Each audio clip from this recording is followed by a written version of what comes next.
Huhulihin na raw ang mga geng-geng na makikitang paggala-gala sa kalsada kapag 10 oras ng gabi. Bukod dyan, bawal na rin ang mga nagiinuman sa kalye at ang mga nakahubad o walang suot pang itaas kahit mainit pa ang panahon. Narito po ang report ni Mon Gualvez. Tanghaling tapat nang maabutan naming nag-iinuman sa may bangketa ang ilang lalaking ito sa Binondo, Maynila. Depensa nila, hindi naman daw sila araw-araw kung mag-inuman sa kalye.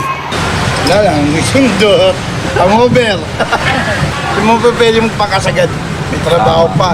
Pero anumang palusot, hindi na rin ito uubra sa DILG at PNP. Kasabay ng ipatutupad na Safer Cities Initiative o mas ligtas na lungsod, diretso kulungan na ang lahat ng maglalatag ng mesa at upuan sa kalsada para lang mag-inuman.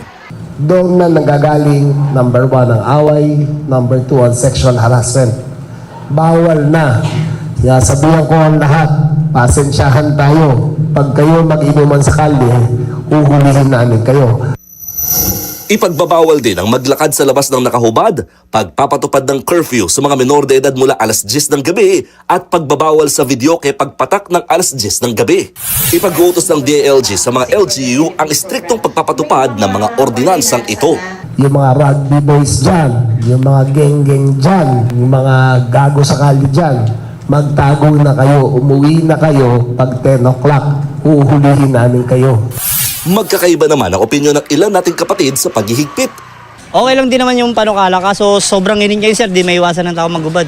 Unang-una po sa lahat, may mga anak po ako maliliit. Kasi po nung itong may mga pasok po yung mga bata. Mama!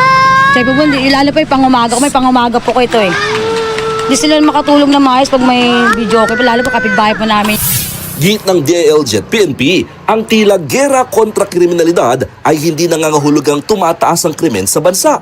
Sa katunayan, bumaba pa nga raw ng 60% ang mga krimen sa Pilipinas kung ikukumpara mula noong 2016. The record shows bumaba talaga ang the occurrence of the focus crime. And this is attributed not only to the police but also to the different law enforcement agencies, lalong-lalo na ang ating stakeholders, the local government units.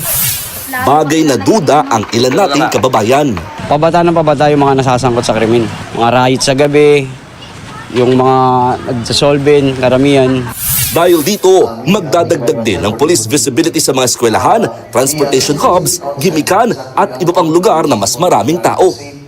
Paglilinaw ng DILG, gagawin din sa buong bansa itong Safer Cities Initiative. Nagkataon lamang na sinimulan nito sa Metro Manila lalo't lumalabas na 70% ng mga krimen ay pawang na itatala sa mga urban areas o mga lungsod. Target ng DILG na isunod ang Metro Cebu, Baguio, Bacolod at Davao City.